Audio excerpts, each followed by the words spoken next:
Okay, very good evening to all guys. So in yesterday I posted one notification regarding this memory based questions हम लोग discuss करेंगे। जैसे मैंने बोला था हमारे जो जून 20 को एग्ज़ाम हुआ था सोशल वर्क का, तो जो उसके जो भी क्वेश्चन थे, जो भी क्वेश्चन आप लोगों ने मुझे शेयर किए थे व्हाट्सएप पर, टेलीग्राम पर, मेरे नंबर पर, तो उसी को आधार बनाते हुए मैंने एक ये जो है मेमोरी बेस्ड क्वेश्चंस आप लोगों के, उसको मैंने यहाँ पर एक्सप्लेन किया है। तो आप लोग इसको देख सकते हैं और समझ सकते हैं कि किस प्रकार के क्वेश्चन है, क्या पैटर्न है, क्या क्वेश्चन पीवाईक्यू से आ रहे हैं कि नहीं आ रहे हैं। ओके, किस प्रकार का पैटर्न है उसको अंडरस्टैंड करेंगे। ओके, और उसके बाद लास्ट में हम लोग कट ऑफ देखेंगे कितना जा सकता है मोस्ट प्रॉब्लम। ओके, सो हम लोग स्टार्ट करते हैं। Here this is the new batch. अगर आप लोग ज्वाइन करना चाहते हैं तो ये 1 जुलाई से स्टार्ट होने वाला है। You can just join this batch, और for more detail you can talk contact me on my number, that is 58339. Okay, that we will discuss about this later. First we have to discuss about the question. पहला question, see these are the question जो कि आप लोगों ने post किए थे। जैसे भी आपका लैंग्वेज था उसमें आपने लिखा, उसको मैं समझने की कोशिश करूंगा और जो भी उसके आंसर हैं आंसर में बताऊंगा। और कितने क्वेश्चन जो है मेरे कोर्स से, मेरे जो कोर्स जो बैच बनाया हुआ था वहाँ से कितने क्वेश्चन आए हुए हैं हमारे नोट्स से, या जो भी कंटेंट मैंने दिया था वो भी आपको बताऊंगा। तो जितने क्वेश्चन आप लोगों ने शेयर किए थे उसी के आधार पर मैंने ये वीडियो बनाया हुआ है। पहला क्वेश्चन इसमें था पेपर 1 वाज रियली टफ। तो कुछ लोगों का ऐसा मानना है कि पेपर 1 टफ था। ओके, सभी ने एग्जाम दिया है, आप सभी को पता होगा। सो this is the individual comment, like किसी को पेपर टफ लगा होगा तो आई डोंट नो। पेपर 1 पे मैं कमेंट नहीं कर पाऊंगा क्योंकि पेपर 1 का सभी ने जो है अपना मूल्यांकन नहीं भेजा मुझे उसके बारे में। एंड ये ईच सब्जेक्ट में 5 क्वेश्चन वाला पैटर्न। ओके, कुछ लोग बोल रहे हैं कि जो हर एक यूनिट से 5 क्वेश्चन आते हैं, एवरी यूनिट जो है 5 question in examination from the unit 5। And इसी प्रकार से फ्रॉम द पेपर वन में आपके 5 क्वेश्चन रहते हैं हर एक यूनिट से। इसी प्रकार से पेपर 2 में भी आपके 10 क्वेश्चन रहते हैं लगभग एवरी यूनिट से। तो ये जो पैटर्न है ये कुछ लोग बोल रहे हैं चेंज हुआ है। I don't know, that is not important. Specially अभी हम लोगों का जो है फाइनल जो आंसर किया आएगा, फाइनल क्वेश्चन पेपर आएगा, उससे आपको आइडिया लगेगा कि बेसिकली किस प्रकार का पैटर्न है। So these are the memory based question, उसी के आधार पर मैंने एक्सप्लेनेशन दिया है। So this is not final. Okay, जब फाइनल आंसर किया जाएगी, क्वेश्चन पेपर आएगा, उसको हम लोग डिटेल में डिस्कस करेंगे। यहाँ पर मैंने केवल जस्ट उसको एक्सप्लेन किया है, थोड़ा मतलब समराइज वे में एक्सप्लेन किया है। इससे थोड़ा आपको आइडिया लग जाएगा कि क्वेश्चन कैसे आ रहे हैं। ओके, सर कट ऑफ कितना जाए, कट ऑफ हम लोग लास्ट में डिस्कस करेंगे वीडियो के। Many books and authors question are asked, वहाँ पर क्वेश्चन एग्जाम के अंदर बहुत सारे बुक्स एंड ऑथर के क्वेश्चन पूछे गए, हम लोग डिस्कस किए थे। आई होप उनमें से कुछ आए होंगे, या कुछ अगर नया आया होगा तो उसके आधार पर हम लोग जो है नेक्स्ट दिसंबर एग्जाम के लिए प्रिपेयर करेंगे। नेक्स्ट क्वेश्चन था कि sir question related to fundamental right. See fundamental right को लेकर के जो क्वेश्चन आए हुए थे, मैंने नोट्स के अंदर पहले से दिया हुआ था लिस्ट कि जो भी हमारे भारतीय कॉन्स्टिट्यूशन के अंदर जो है 7 फंडामेंटल राइट हैं, उसमें से एक फंडामेंटल राइट हट गया था। That is the right to जो है यहाँ पर मैंने मेंशन किया हुआ है, right to property. Right to property का जो राइट है बाद में हटा दिया गया था 42nd कॉन्स्टिट्यूशन अमेंडमेंट के माध्यम से 1978 में। ओके, और इसको लीगल राइट बनाया गया था under article 300A। Okay, part 12। सो अभी हमारे पास केवल 6 फंडामेंटल राइट्स होते हैं, और इसमें से बहुत सारे क्वेश्चन आए हुए हैं। जैसे कि किसी ने क्वेश्चन पोस्ट किया था कि सर ये कल्चरल और एजुकेशन राइट को लेकर के क्वेश्चन था कि कौन से आर्टिकल के अंदर आते हैं हमारे शिक्षा और कल्चरल सांस्कृतिक अधिकार। तो आर्टिकल 29, 30 के अंदर आते हैं। ओके, ये क्वेश्चन यहाँ से हो गया। बाकी जितने भी फंडामेंटल राइट होंगे इन्हीं से आए होंगे। तो ये लिस्ट मैंने शेयर की थी, और हम लोगों ने जो PYQ डिस्कस किए थे उसमें भी ये क्वेश्चन हम लोगों ने कई बार रिपीट करके क्वेश्चन डिस्कस किए थे। तो आई थिंक गलत नहीं हुआ होगा क्वेश्चन। और ये क्वेश्चन जो है आप लोगों ने मुझे पूरे नहीं भेजे हैं, जो भी आपको याद होगा तो उसी के आधार पर मैं बता रहा हूँ। तो जरूरी नहीं कि क्वेश्चन इसी प्रकार का आया होगा। तो फाइनल जो क्वेश्चन आंसर आएंगे तब हम लोग उसको डिटेल में डिस्कस करेंगे। ये कोई किसी ने पोस्ट किया था एथनोसेंट्रिज्म के बारे में। सी एथनोसेंट्रिज्म को लेकर के मैंने एक क्वेश्चन डिस्कस किया था, क्वेश्चन 64 था ये। हम लोग जब PY को डिस्कस कर रहे थे तो उसमें यहाँ पर बेसिकली 4 टर्म दी गई है, एजिज्म, एबलिज्म, यूरोसेंट्रिज्म और ethnocentrism. So basically this is the kind of view कि किस आधार पर हम लोग देख रहे होते हैं। जैसे फॉर एग्जांपल एजिज्म का मतलब होता है कि जो है एज के अनुसार कोई भी इंडिविजुअल पर्सन जो है एक ग्रुप को, एक एज ग्रुप को उसको अपने हिसाब से देखता है। अपना जो बोल सकते हैं प्रेजुडिकल व्यू होता है, एक हमारा जो इन्फ्लुएंस होता है, या kind of some like discrimination हम करते हैं on the basis of the age, that is called ageism. जैसे कि generally like in the adult age हम लोग जो है जैसे कि जो बूढ़े होते हैं उनको किस हिसाब से देखते हैं, किस हिसाब से अंडरस्टैंड करते हैं अपना पॉइंट ऑफ व्यू से, उसको हम बोलते हैं ageism. Okay, this the holding like your one prejudicial view about individuals like which is based on the ages, that is called ageism. Ableism का मतलब क्या होता है, जैसे कि मैंने यहाँ पर इसे मेंशन किया हुआ है।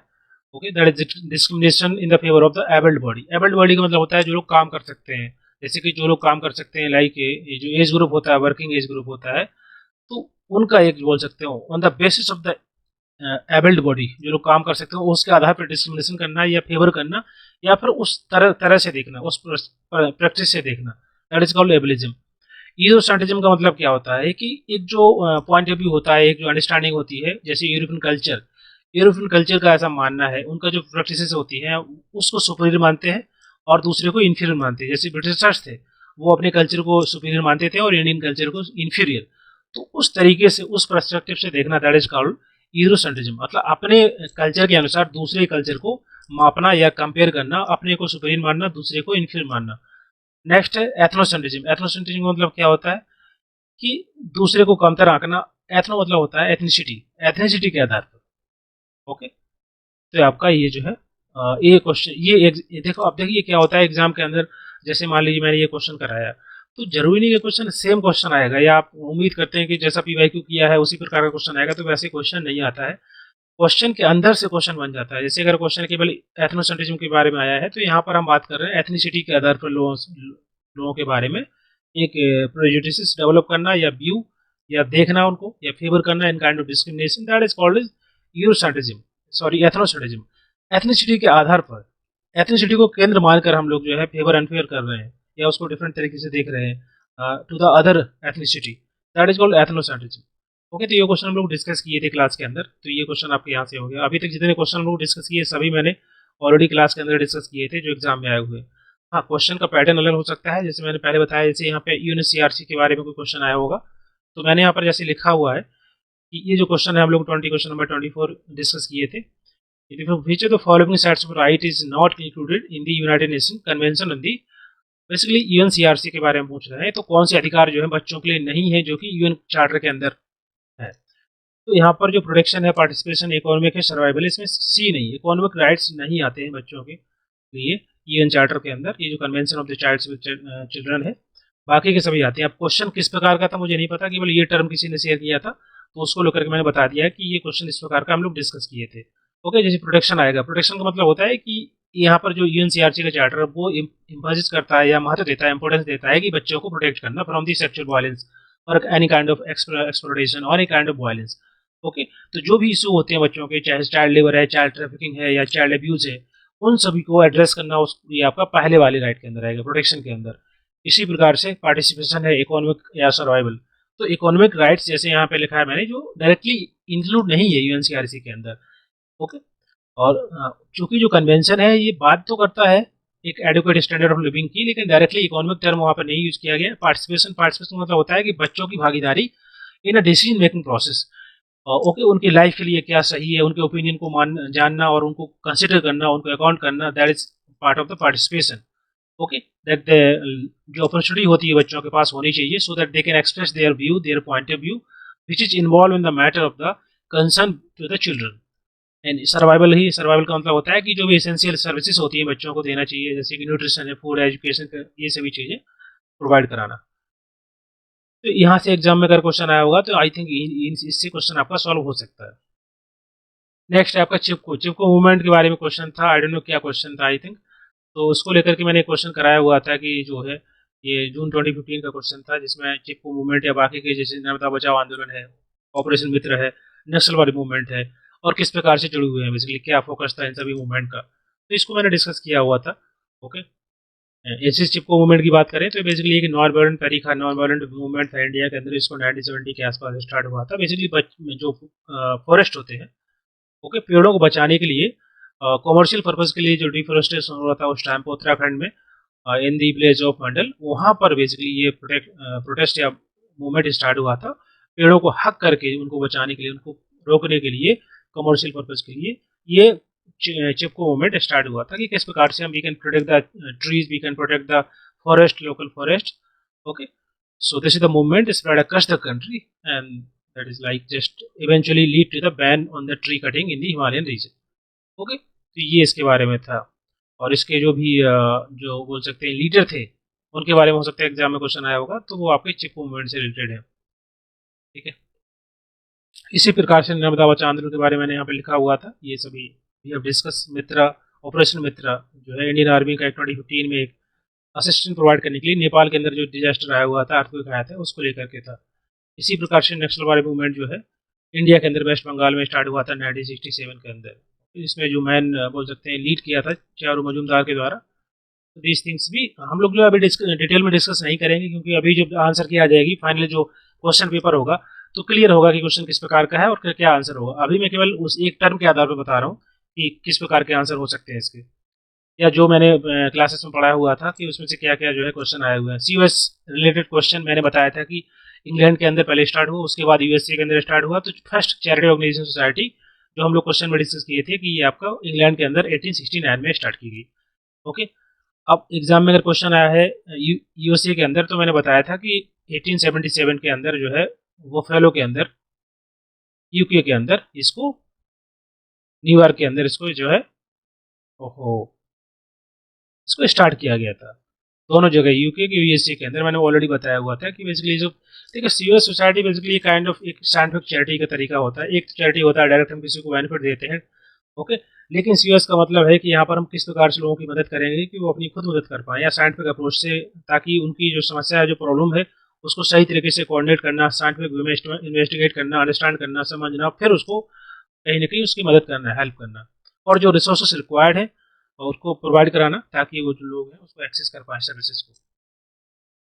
इसके अलावा नीति आयोग को लेकर के क्वेश्चन आया हुआ था फंक्शन के बारे में। सी नीति आयोग का क्वेश्चन हम लोगों ने डिस्कस किया था, क्या है इसका एक्रोनिम है, तो फुल फॉर्म हम लोगों ने डिस्कस किया था। बाकी जो इंपॉर्टेंट टर्म थे या इंपॉर्टेंट इन्फॉर्मेशन है रिगार्डिंग, जैसे फॉर एग्जाम्पल कि इसको 2015 में जो है इसको लॉन्च किया गया था यूनियन कैबिनेट के द्वारा, नीति आयोग को लाया गया और ये प्लानिंग कमीशन था, उसको रिप्लेस किया गया था। ये एक थिंक टैंक है, ओके, ये बॉडी एक थिंक टैंक है, या बोल सकते हैं दैट इज प्रोवाइड डायरेक्शनल और पॉलिसी इनपुट।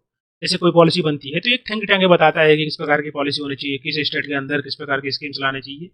तो ये काइंड ऑफ एक डायरेक्शन देता है, एक थिंक टैंक है, गाइड करता है, बताता है।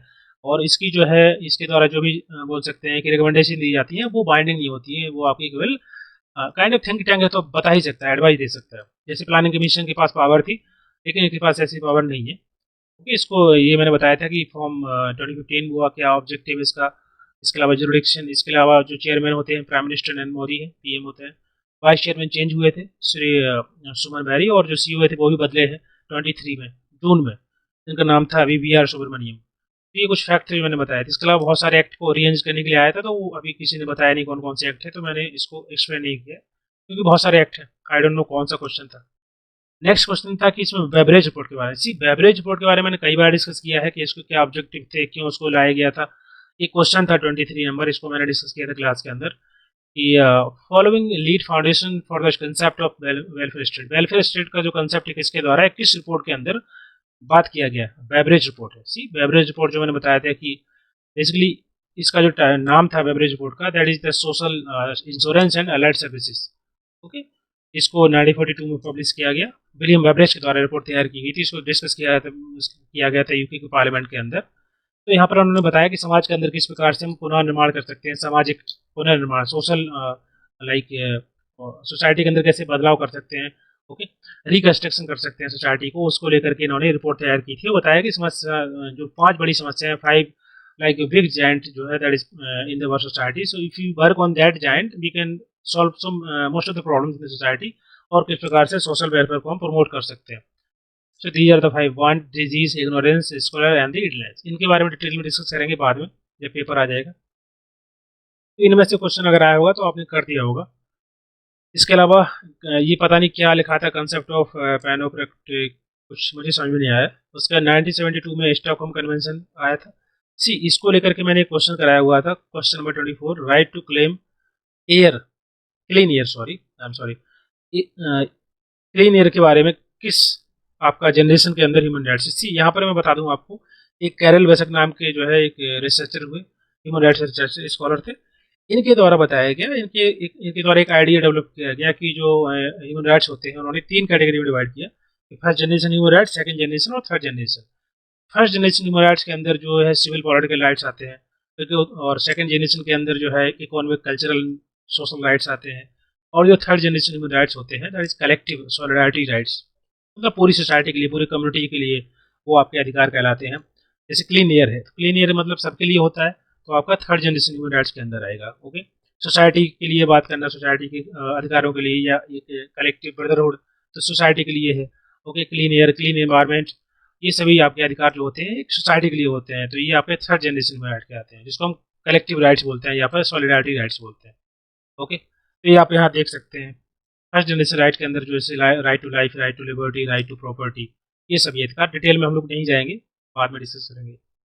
और ये आपका international convent on the civil and political rights के अंदर 1966 के अंदर आर्टिकल 3 से लेकर आर्टिकल 21 तक लिखे हुए हैं फर्स्ट जनरेशन ह्यूमन राइट। इसी प्रकार से सेकंड जनरेशन ह्यूमन राइट जो है आपका यूएन डिक्लेरेशन के अंदर जो है 1966 में जो आया था, declaration and international convent on the economic and social cultural rights, जो कि आर्टिकल 22 से लेकर 27 के अंदर, ये सभी सेकंड जनरेशन राइट। जैसे जो पॉजिटिव राइट्स होते हैं आपके, सोशल सिक्योरिटी राइट है, एजुकेशन राइट है, हेल्थ केयर राइट है, राइट टू वर्क है, ये सभी। अब जो थर्ड वाला है जो मैंने यहाँ पर मैंने बेसिकली फोकस किया है, क्योंकि एग्जाम में क्वेश्चन अगर आया हुआ है स्टॉकहोम कन्वेंशन के बारे में, तो मैंने प्रॉपर नोट्स में लिखा हुआ है, ये सभी नोट्स से मैंने उठाए हुए हैं। Stockholm convention on the human environment 1972 में आया था। ओके, और अर्थ समिट जो है 1992 में हुई। ओके, और ये थर्ड जनरेशन राइट है, क्योंकि ये कलेक्टिव राइट्स होते हैं, मैंने बताया हुआ है, सोशल ग्रुप के लिए, सोसाइटी के लिए एज ए होल उसको हम कंसिडर करते हैं, मतलब पूरी सोसाइटी के अधिकारों की बात करते हैं थर्ड जनरेशन राइट्स में। तो ये सोशल वर्क जो है बात कर रहे हैं, सोशल वर्क के राइट है, सोशल वर्क हमारा कंसिडर थर्ड जनरेशन राइट के अंदर होगा। ओके, इसके अलावा क्वेश्चन कोई था इंटरप्रिटेशन के बारे में, और एक क्वेश्चन और था I think that is single subject design, I don't know. Single subject design का मतलब होता है मैथोलॉजी, एक तरीका है जिसके माध्यम से अब जनरली हम स्टडी करते हैं सोशल साइंस में बिहेवियर को स्टडी करने के लिए।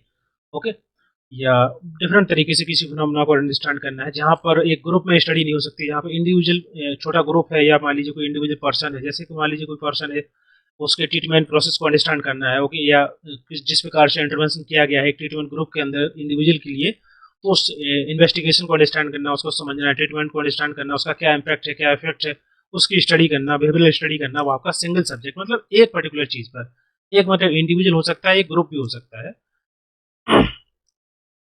उस पर फोकस सिंगल सब्जेक्ट डिजाइन कहलाता है। एंड इसी प्रकार से जो इंटरप्रेटिज्म इन रिसर्च, इसका मतलब होता है यहाँ पर हमारा फोकस होता है कि बेसिकली जो ह्यूमन एक्सपीरियंस है, ओके, जो लोग फील कर रहे हैं, अनुभव कर रहे हैं, जो एम्पेरिकल एक्सपीरियंस होता है उसको समझना, उसको अंडरस्टैंड करना, उसके महत्व को समझना, उस पर ज़्यादा फोकस करना, वो आपका इंटरप्रेटिज्म होता है। इंटरप्रेटिज्म का मतलब होता है कि जो पर्सन जैसा फील कर रहे हैं, जो उनका सब्जेक्टिव व्यू है चीज़ों को अंडरस्टैंड करने का, देखने का, समझने का, उसको एनालाइज करना, उसको अंडरस्टैंड करना, वो आपका इंटरप्रेटिज्म होता है। इसका उसमें बोल सकते हैं कि जो मेन प्रिंसिपल है that is based on the subjectivity. Okay, कि लोग कैसा सब्जेक्टिव उनका इंटरप्रिटेशन है किसी दुनिया को लेकर के, किसी वर्ल्ड को लेकर, किसी ऑब्जेक्ट को लेकर, किसी चीज़ को लेकर के, लोग ऐसे कैसे परसीव कर रहे हैं उसको कैसे एक्सप्लेन कर रहे हैं, इंटरप्रेट कर रहे हैं, उसको अंडरस्टैंड करना, उसको इंटरप्रेट करना, वो आपका कहलाता है इंटरप्रिटिज्म। ओके, जनरली हम लोग एंथ्रोपोलॉजी में, सोशोलॉजी में इसको पढ़ते हैं, या क्वालिटेटिव स्टडी कर रहे होते हैं, कल्चर स्टडी कर रहे होते हैं, तो कल्चर स्टडी में सब्जेक्टिव थिंग्स, तो यहाँ पर हम जो सब्जेक्टिव एक्सपीरियंस होता है लोगों का उसको स्टडी करते हैं। यहाँ पर टाइप बिनर के बारे में किसी ने लिखा हुआ था इतना, तो आई थिंक क्वेश्चन अगर आया होगा तो टाइप बिनर क्या होता है, टाइप बिनर क्या होता है, ऐसे कुछ होगा। तो मैंने एक क्वेश्चन किया था जनवरी 2017 का, जिसमें मैंने बताया था कि टाइप बिनर क्या होता है, टाइप बिनर क्या होता है। सी टाइप बिनर का मतलब होता है कि जब हम जो हमारा ट्रू नल हाइपोथेसिस है उसको हम रिजेक्ट कर देते हैं गलती से, जिसको हम फॉल्स पॉजिटिव बोलते हैं, उसको टाइप बिनर बोलते हैं। ओके, और दूसरा होता है टाइप एरर, जहाँ पर जो है हम जो रिजेक्ट नहीं होने चाहिए नल हाइपोथेसिस उसको हम रिजेक्ट कर देते हैं, no rejection of the false null hypothesis. Okay, उसको हम रिजेक्ट नहीं करते हैं, सॉरी, जो भी फॉल्स नल हाइपोथेसिस है उसको हम रिजेक्ट नहीं करते, मतलब एक्सेप्ट कर लेते हैं कहीं ना कहीं, that is called false negative, उसको बोलते हैं टाइप 2। इसको मैंने एग्जाम्पल को लेकर समझाया था कि जैसे मान लीजिए किसी प्रकार से दो वेरिएबल हैं, मान लीजिए टीचर ट्रेनिंग एंड एक वेरिएबल हो गया, दूसरा स्टूडेंट परफॉर्मेंस, तो ये V2 हो गया। इसको लेकर के हम लोगों ने हाइपोथेसिस बनाया। नल हाइपोथेसिस क्या होगा कि there is no relation between teacher training and the student performance. दूसरा हो गया आपका alternative hypothesis, there is the relation between the teacher training and the student performance, मतलब टीचर ट्रेनिंग प्रोवाइड कराएंगे हम, तो कहीं ना कहीं स्टूडेंट की परफॉर्मेंस भी बेहतर होगी, क्योंकि टीचर उसको अच्छी तरह से पढ़ा पाएंगे। इसको लेकर के मैंने समझाया था आपका टाइप एरर क्या होता है, टाइप एरर क्या होता है। कि जब हमारा ट्रू नल हाइपोथेसिस होता है उसको हम रिजेक्ट कर देते हैं, इसका मतलब क्या हुआ कि हमने स्टडी किया, हमने पाया कि इन दोनों वेरिएबल के बीच में कोई रिलेशन नहीं है, there is no relation between teacher training and student performance. और उसके बाद भी जो है हम लोगों ने उसको रिजेक्ट कर दिया। ठीक है, वो आपका टाइप एरर कहलाएगा।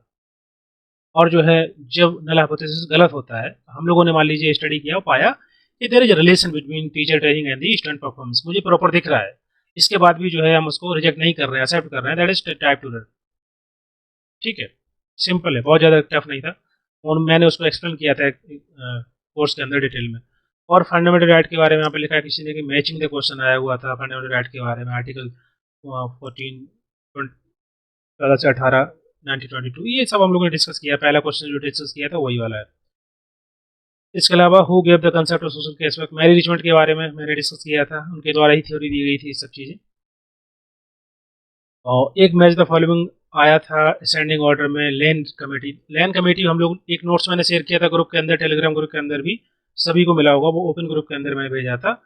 बेसिकली लैन रिपोर्ट जो है 1939 में आई थी। इसका जो मेन फोकस था ये बताने के लिए कि जो कम्युनिटी वर्क है, जो मेथड है, जो मैक्रो मेथड माना जाता है, इस लैन रिपोर्ट के अंदर बताया कि एक प्रॉपर मेथड है और एक लेजिटिमाइट तरीका है। मतलब एक तो जैसे कि हम जो मेथड पढ़ते हैं वो सभी के सभी लेजिटिमाइट है, या एक साइंटिफिक अप्रोच हम यूज करते हैं, चाहे केस वर्क हो, मेथड चाहे ग्रुप वर्क हो, या कम्युनिटी ऑर्गेनाइजेशन हो, या जितने भी। तो इसी प्रकार से जो कम्युनिटी ऑर्गेनाइजेशन है, एक आपका एक मेथड, एक मैक्रो मेथड है, एक लेजिटिमाइट तरीका होता है सोशल वर्क प्रैक्टिस करने का। तो उसी को लेकर के ये लैन रिपोर्ट इन्होंने बताया बाद में, रॉबर्ट पी लेन के द्वारा बताया गया कि कौन कौन से प्रिंसिपल जो हम फॉलो करते हैं इस सोशल केस कम्युनिटी ऑर्गेनाइजेशन के अंदर एज ए मेथड जब यूज़ करते हैं। तो इसकी चर्चा मैंने नोट्स में की थी। आई होप आप लोगों ने सही किया होगा, क्योंकि ये वाला नोट्स मैंने शेयर किया था ग्रुप के अंदर सभी को। ओके, तो इसमें से जो भी आया हुआ आप लोगों ने कर दिया होगा, आई होप। दूसरा क्वेश्चन यहाँ पर किसी ने भेजा कि सर यहाँ पर आर्य समाज, ब्रह्म समाज के बारे में कुछ पूछा गया था, कुछ ऑर्डर में लगाना था।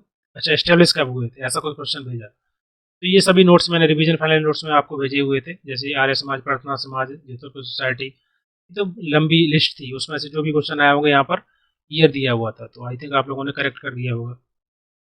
नेक्स्ट क्वेश्चन था कि ऑफिस लेवल का सेक्सुअल हरासमेंट होने पर इंटरनल इंक्वायरी कमेटी के ऊपर आया था, ऐसा कुछ, मतलब याद नहीं, जो भी याद रहा होगा स्टूडेंट ने भेजा। एग्रीवेटेड वीमन रेस्पॉन्डेड, मतलब पॉस्को एक्ट के बारे में यहाँ पर मैंने ये यूनिट 10 में नोट्स में मैंने मेंशन किया हुआ था ये चैप्टर पूरा।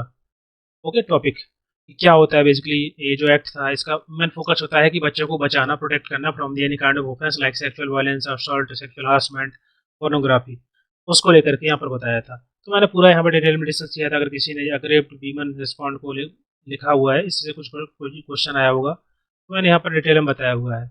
अग्रेव्ड पेनिट्रेटिव सेक्सुअल असल्ट क्या होता है, ओके, अग्रेव्ड सेक्सुअल असल्ट क्या है, ये सब चीज़ को मैंने यहाँ पर लिखा हुआ था।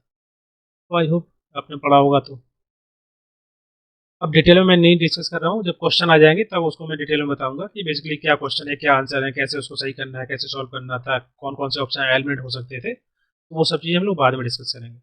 इसी प्रकार से आरपीडब्ल्यू एक्ट के बारे में था, मतलब जो पर्सन बेस्ड डिसेबिलिटी एक्ट है 2016 का। तो इसमें क्वेश्चन था कि कौन सा, आई थिंक ऐसा कुछ क्वेश्चन था कि कौन सी डिजीज जो है इसमें ऐड की गई, ऐसा कुछ, आई डोंट नो क्या था। तो अगर इससे रिलेटेड क्वेश्चन था तो मैंने क्वेश्चन कराया हुआ था, दिसंबर 2022 में आया था।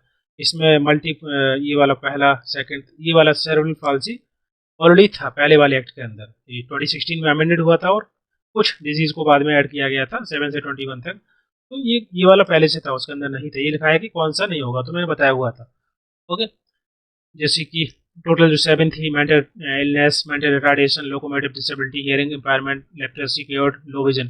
तो जो यहाँ पर मैंने बोला cerebral palsy which is the part of the locomotive disability. Okay, ये बेसिकली मतलब होता है कि एक ऐसी कंडीशन, नॉन प्रोग्रेसिव कंडीशन किसी पर्सन की, स्पेशली बचपन में होता है, जब बच्चा छोटा होता है तो इन्फेंट स्टेज के अंदर उसका विकास नहीं होता है, प्रीनेटल स्टेज के अंदर, in kind of brain like injury some kind of, और उससे क्या होता है कि हमारा जो मोटर कंट्रोल होता है, पॉस्चर होते हैं, गैस होते हैं, उस पर प्रॉपर तरीके से कंट्रोल नहीं होता है, एबनॉर्मल कंडीशन होती है, वो कंडीशन को बोलते हैं। तो वो आपका लोकोमोटिव डिसेबिलिटी का हिस्सा है।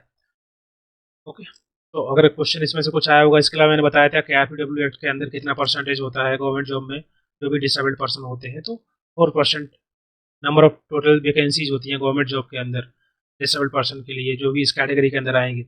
इसके अलावा 5% जो है और मैंने बोला हुआ था कि सीट्स होती हैं गवर्नमेंट एजुकेशन में, हायर एजुकेशन के अंदर 5% रिजर्वेशन रहते हैं।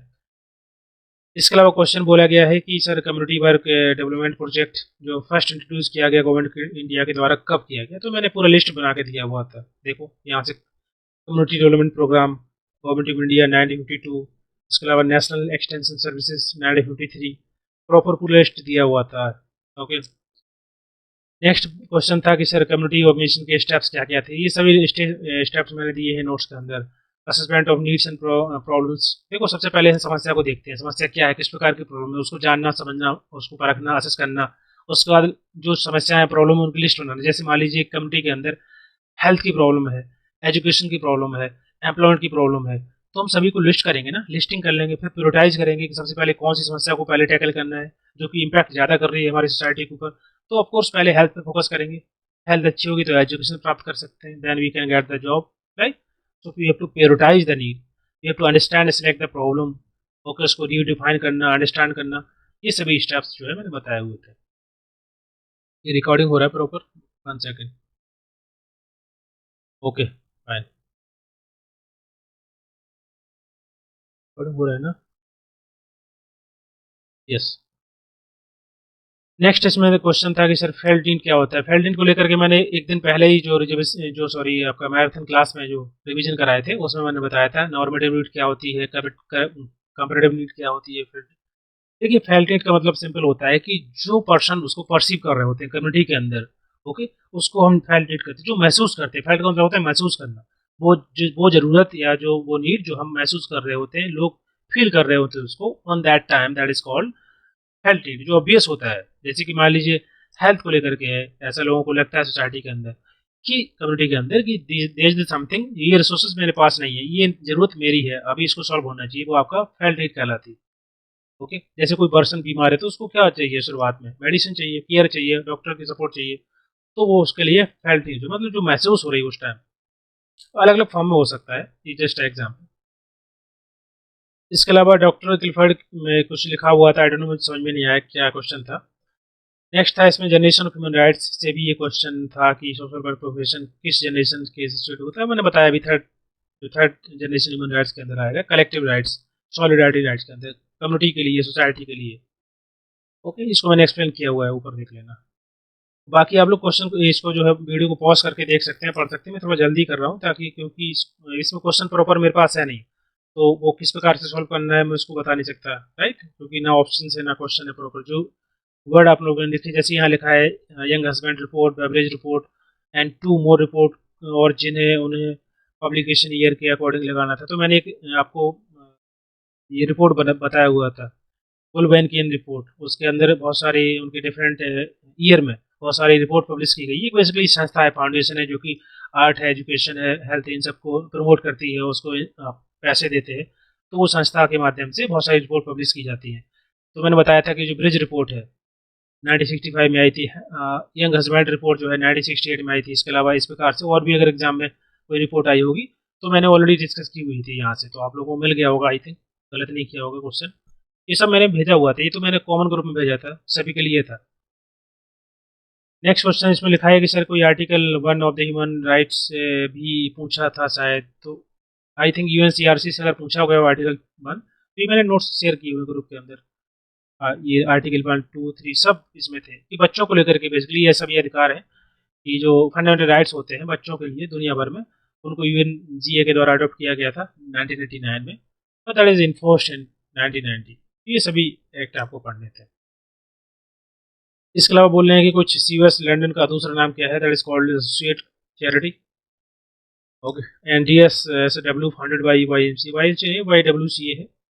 Okay, DSW trace its origin to the establishment of the YWCA school of social work in 1946 Lucknow. तो यहाँ से आई थिंक ऐसा कुछ क्वेश्चन था, तो मैंने यहाँ पर थोड़ा बताया हुआ है। बाकी नल हाइपोथेसिस से कुछ था तो मैंने बता दिया पहले। बेसिकली नल हाइपोथेसिस क्या होता है, जैसे मान लीजिए दो वेरिएबल है v1 v2, ये नल हाइपोथेसिस बताता है कि इन दोनों के बीच में कोई संबंध नहीं है, there is no relation between one variable 1 variable 2, that is called null hypothesis. और इसका दूसरा होता है अल्टरनेटिव हाइपोथेसिस, मतलब there is the relation between two variable 1 variable 2। कुछ आईएसओ को लेकर के मैचिंग करना था, स्टैंडर्ड आए हुए थे, जैसे कि एनर्जी है, बिजनेस है, तो मैंने नोट्स के अंदर यूनिट 9 का नोट्स था, मैंने वो दिया था, उसमें लिखा हुआ था एनर्जी को लेकर के यहाँ पर था, आई थिंक कौन सा था, क्या था, एनर्जी मैनेजमेंट ISO इतना, और उसके अलावा क्या है, एनर्जी बिजनेस, बिजनेस को लेकर के मैंने आई थिंक इसके अंदर होगा कुछ ना कुछ। ओके, क्वालिटी, इन्वायरमेंट को लेकर के है, इन्वायरमेंट को लेकर के था।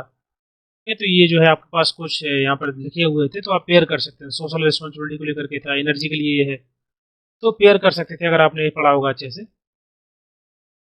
इसके अलावा नल हाइपोथेसिस के 2 क्वेश्चन थे, मैंने बता दिया। टाइप वन एरर क्या होता है, टाइप टू एरर क्या होता है। सोशल वर्क वैल्यूज से भी क्वेश्चन थे, वैल्यू बहुत आसान होती है, क्वेश्चन सभी का सही हुआ होगा कि अगर social work cultural settings environment में होगा तो कौन सी सोशल वर्क वैल्यू होगी, वो क्वेश्चन देख के पता चलेगा। अभी इससे मैं बता नहीं सकता हूँ ये क्या क्वेश्चन है। देखिए, अभी जितने क्वेश्चन हम लोग डिस्कस किए हैं ना, आपको लग रहा है ऐसा कोई क्वेश्चन जो कि अचानक से कोई आ गया हो कि ये ऐसा क्वेश्चन कभी देखा है नहीं, पढ़ा नहीं है। जितने रिपोर्ट के क्वेश्चन थे वो सब रिपोर्ट मैंने भेजी हुई थी, आपको ग्रुप में शेयर की थी, सभी के लिए शेयर की थी, जो लोग बैच में नहीं थे उनको भी। तो आप लोगों को पढ़ना चाहिए वो सभी रिपोर्ट ना। इसके अलावा 5 जाइंट जो मैंने अभी चर्चा की थी बेवरेज रिपोर्ट में थी, मेंशन किए थे ये वाले, want, disease, ignorance, scholar identity. तो 5 मतलब 5 बड़ी समस्याएं समाज की, इनको अगर ठीक टैकल करेंगे, इनको सॉल्व कर सकते हैं, एड्रेस कर सकते हैं through the social welfare, then society के अंदर हम एक पुनः निर्माण कर सकते हैं, मतलब सोशल रिकंस्ट्रक्शन, सामाजिक पुनः निर्माण कर सकते हैं। और कुछ इसमें था कि ऑप्शन से, जिसमें से बताना था कौन सी फील्ड में सोशल वर्क बहुत काम आता है। मैरिज काउंसलिंग बहुत कम है, HIV, बर्बरेंट, और एक दो और था। मतलब ये तो क्वेश्चन आप बताएंगे तभी मैं बता पाऊंगा क्या क्या ऑप्शन थे, राइट।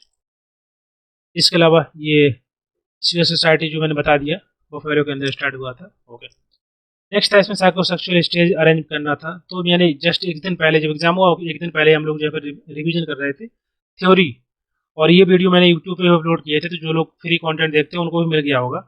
साइकोसेक्सुअल एरेक्शन की थ्योरी, ये मतलब सोशल, सॉरी, ये साइकोसेक्सुअल है, 1 सेकंड, साइकोसेक्सुअल थ्योरी दी गई थी सिगमंड फ्राइड के द्वारा। ओके, ये जो थ्योरी यहाँ पर मैंने गलती से लिख दी है, ये एरेक्शन की थ्योरी है, साइको सोशल थ्योरी। साइको मतलब मनोसामाजिक विकास का सिद्धांत, मतलब सोसाइटी इंपॉर्टेंट रोल प्ले करती है किसी किसी पर्सन की पर्सनालिटी को डेवलप करने में, उसकी बिहेवियर को बदलने में। और जो साइकोसेक्सुअल थ्योरी है, ये सिगमंड फ्राइड के द्वारा दी गई थी। इनका द्वारा बताया गया कि एक एनर्जी होती है जिसको लिबिडो बोला, सेक्सुअल अर्ज बोला, कि वो पीछे होती है, there is the behind the personality. किसी बच्चे की पर्सनालिटी विकसित होती है जन्म से लेकर 3 साल तक, और उसके पीछे एक एनर्जी होती है जो हमारे बॉडी के डिफरेंट पार्ट्स में होती है, और हर एक स्टेज के अंदर वो वर्क करती है। वो आपका साइकोसेक्सुअल थ्योरी थी। ओके, आई होप आप लोगों ने कर दिया होगा।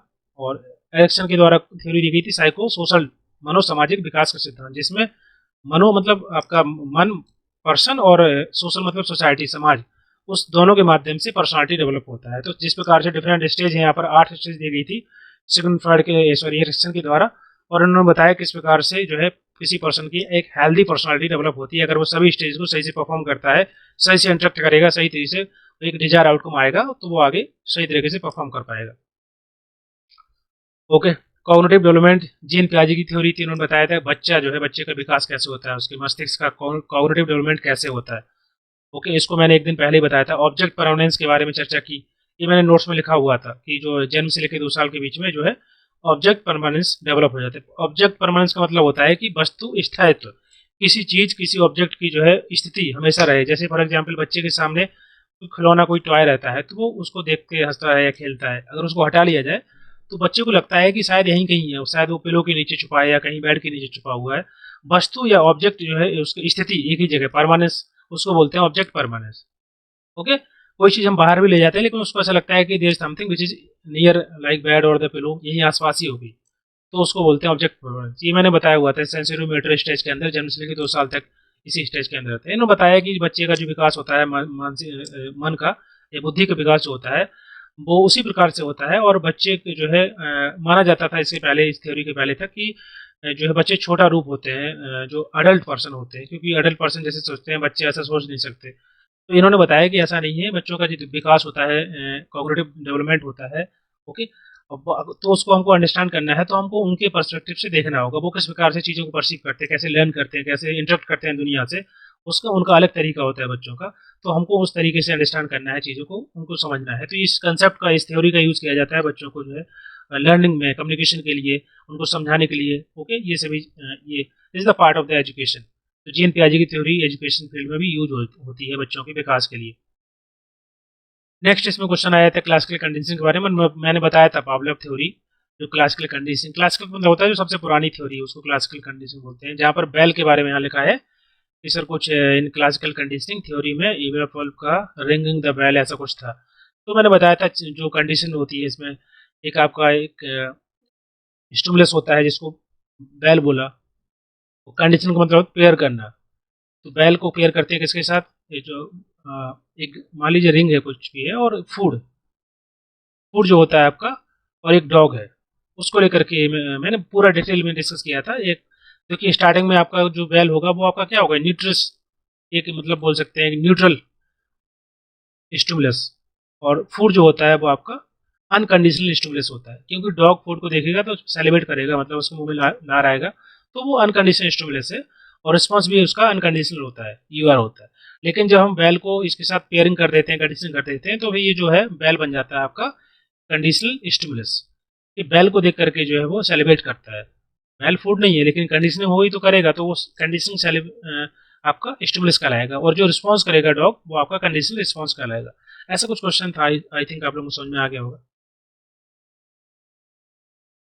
ओके, प्रिंसिपल ऑफ इंडिविजुअलाइजेशन मैंने क्वेश्चन कराया था दिसंबर 2018 वाला, जिसमें बताया था कि जो प्रिंसिपल ऑफ इंडिविजुअलाइजेशन मतलब होता है कि किसी पर्सन को जैसा वो है, जो उसकी यूनिक कैरेक्टरिस्टिक्स है उसको उसी रूप में एक्सेप्ट कर लेना, that is called individualisation. Unique personality जो होती है पर्सन की, उसको कंपेयर न करना और किसी से। हर एक पर्सन अलग होता है, ओके, हर एक पर्सन को एज ए फ्रेश कंसिडर करना चाहिए सोशल वर्क को, जैसे डॉक्टर पेशेंट को करता है, उसको बोलते हैं नॉन इंडिविजुअलाइजेशन। इसके अलावा कुछ oriental research institute of Mysore के बारे में दिया हुआ था। तो ये बेसिकली ये संस्था है, इंस्टीट्यूट है, एक रिसर्च इंस्टीट्यूट है। इसका काम होता है कि जो देवनागरी या ब्राह्मिक या किसी अलग भाषाओं में, मलयालम में जो बहुत सारी स्क्रिप्ट्स होती हैं उनको पब्लिश करना, उनको एडिट करना, कलेक्शन करना। नेक्स्ट कुछ था इन्फ्लुएंशियल स्टैटिस्टिक्स के बारे में, ऐसा कुछ लिखा हुआ है, पता नहीं क्या क्वेश्चन था। इनको मैंने वैसे एक्सप्लेन किया हुआ था। ओके, एंड कम्युनिटी इन्वॉल्वमेंट का मैंने क्वेश्चन अभी डिस्कस कर लिया है ऊपर। इनमें से कौन सी मिशन शक्ति से में से वो पूछा था, ऐसा कुछ पूछा था, कोई लिखा हुआ था। इसमें देखिए वन स्टॉप भी है, बात चल रही है, और स्वाधार गृह भी है, और बेटी बचाओ बेटी पढ़ाओ भी है।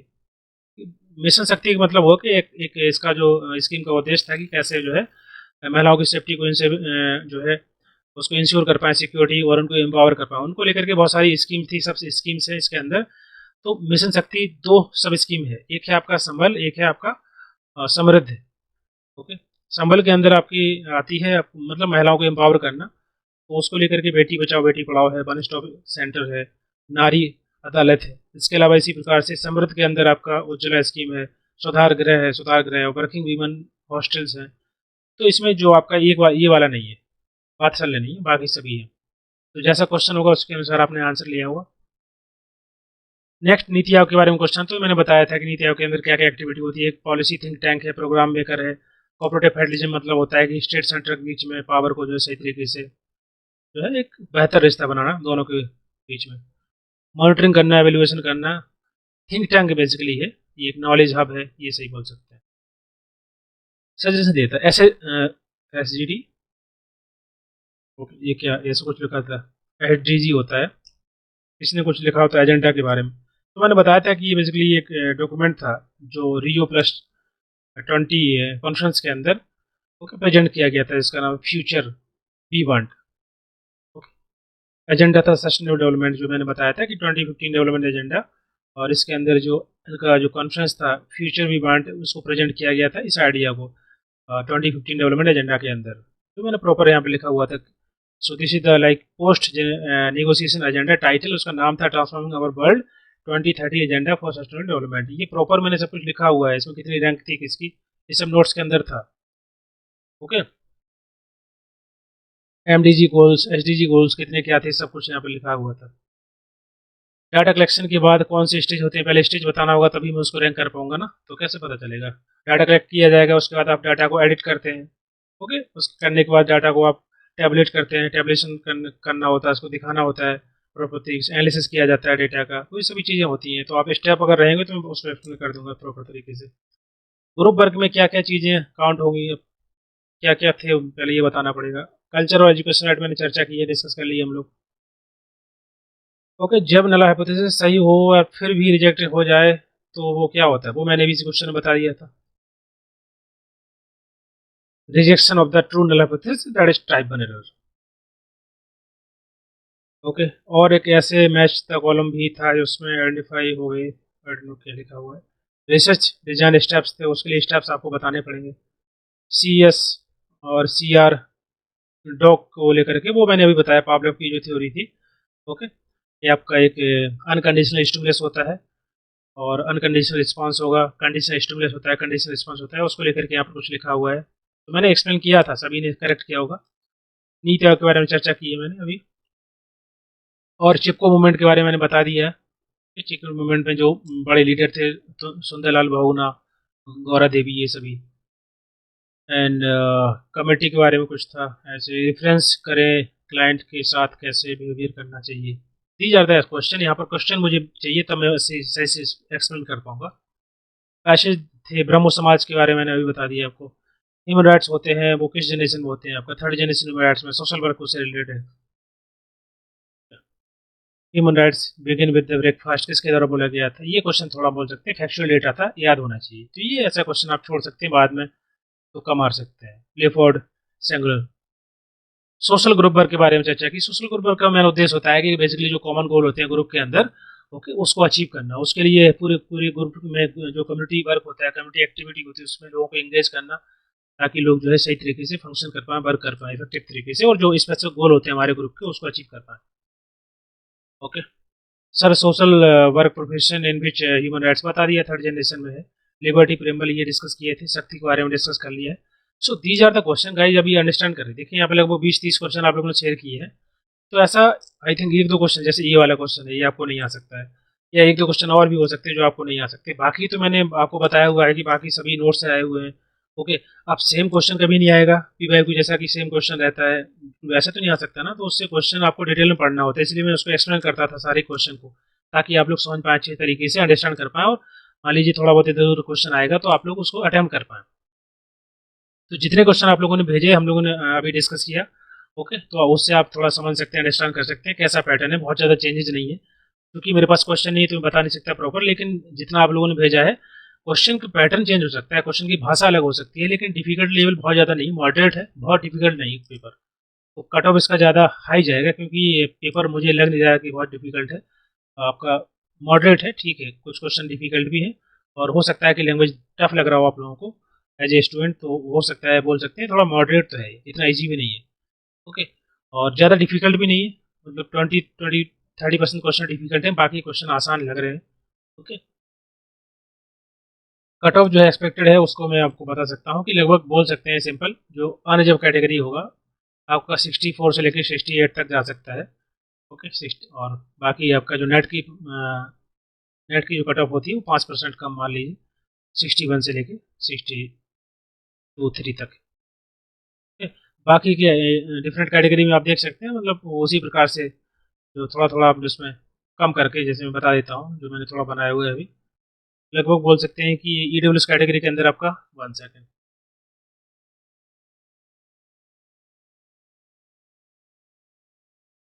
ये नेट का हो गया, ये जीआरएफ का हो गया। ओके, ये आपका लगभग मान लीजिए अब 63 से लेके 67 तक जाएगा, 63 नहीं 64 मान के चलिए, और ये आपका लगभग 58 से लेके 61, 61 तो नहीं जाएगा, 60 तक जाता है। इसी प्रकार से ईडब्ल्यूएस कैटेगरी के अंदर लगभग आपका 55 से लेकर 57 जाएगा, और ये भी आपका लगभग 61 से लेकर 64-5 तक जा सकता है। ओबीसी नॉन क्रीमी लेयर में आपका 54 के आसपास बोल सकते हैं, और ये इसमें जीआरएफ के लिए लगभग आपका 60 से लेकर 63 तक, 64 तक भी जाता है। ओबीसी नॉन क्रीमी लेयर में जनरली आपका बराबर रहता है। ओके, तो और बाकी और देख लेते हैं। एसटी के लिए आपका 48 के आसपास जाएगा, और 48 से 47 से 48 तक, और ये आपका लगभग जाएगा 52 से लेकर 59-58 तक जीआरएफ के लिए, एसटी के लिए। ओके, और इसी प्रकार से एसटी का रहता है, लगभग थोड़ा बहुत 1-8% का अंतर रहता है, नंबर ऑफ सीट पर डिपेंड करता है। तो ये जस्ट अ प्रोडिक्शन है, मतलब अगर सिंपल बोलें अन कैटेगरी के लिए, अनरिजर्व कैटेगरी के लिए, तो बोल सकते हैं कि लगभग आपका कट ऑफ जा सकता है 68 तक जा सकता है, 65 से लेके 68, और नेट का लगभग आपका 58-59 तक जा सकता है। ओके, सिंपल अगर यहाँ लिख देते हैं हम तो 57 से लेके 59 और यहाँ पर आपका लगभग 64 से लेके 68 तक। अब जब नंबर ऑफ सीट्स पता चल जाती है, फाइनल जो आंसर की आएगी उससे आइडिया लग जाएगा मुझे भी। अभी तो क्वेश्चन भी ज़्यादा नहीं थे मेरे पास। ओके, जो आप लोगों ने पोल मैंने भेजा था उसमें आप लोगों ने जो भी वोट किया था उसके आधार पर मैं बता रहा हूँ। जब फाइनल आंसर की आ जाएगी, ओके, और कट ऑफ आ जाए, मतलब कट ऑफ से पहले मैं बता दूंगा कितना कट ऑफ जा सकता है। ओके, तो ये है। बाकी इसके अलावा PWD की कैटेगरी के लिए बोले तो लगभग आपका जा सकता है 46-47 के आसपास। ओके, और ST के लिए मैंने बता दिया 48 के आवाज नेट जाएगा 47, और इसी प्रकार से 52 से लेके 62 तक आपका JRF हो सकता है, 52 से लेके 56 तक। ये SC/ST के लिए। Okay, so this is all about this video guys. और बाकी जो लोग कोर्स ज्वाइन करना चाहते हैं, आप देख सकते हैं कि जितने क्वेश्चन आए हुए हैं सब मैंने नोट्स में अटैच किया हुआ है। ऐसा कोई क्वेश्चन नहीं जो कि आप कर नहीं पाएंगे अगर सही से नोट्स पढ़ेंगे जो मैंने शेयर किए हैं। ओके, और बाकी आप लोग तैयारी करना चाहते हैं दिसंबर एग्जाम के लिए तो मेरे नंबर पे जो है टेक्स्ट कर सकते हैं। ये कोर्स अभी स्टार्ट हो गया है 1 जुलाई से। ओके, ज्वाइन करिए और इसका बेनिफिट उठाइए। दिसंबर तक एग्जाम तक रहेगा। और बाकी जो लोग ऑलरेडी बैच में थे तो वो लोग रिन्यू करा लीजिए कोर्स को, 50% डिस्काउंट रहेगा आप लोगों के लिए 1 जुलाई तक। ओके, और जो लोग ज्वाइन नहीं करना चाहते हैं वो सब जो मैंने शेयर करता हूँ नोट्स या जो वीडियो वगैरह उनको देखिए और सिलेक्शन आपका भी होगा। बहुत सारे बच्चे जो डायरेक्ट यूट्यूब से बेनिफिट प्राप्त करते हैं तो उससे भी आप एक्सेस कर सकते हैं। बाकी जो आपको अगर सही तरीके से तैयारी करनी है, प्रॉपर मॉक टेस्ट सीरीज वगैरह सब कुछ इसके अंदर रहता है। इसका मैं डिटेल वीडियो बना दूंगा क्या क्या कंटेंट में दे रहा हूँ फाउंडेशन कोर्स के अंदर। ओके, उसको आप देख सकते हैं। चलिए, थैंक यू सो मच।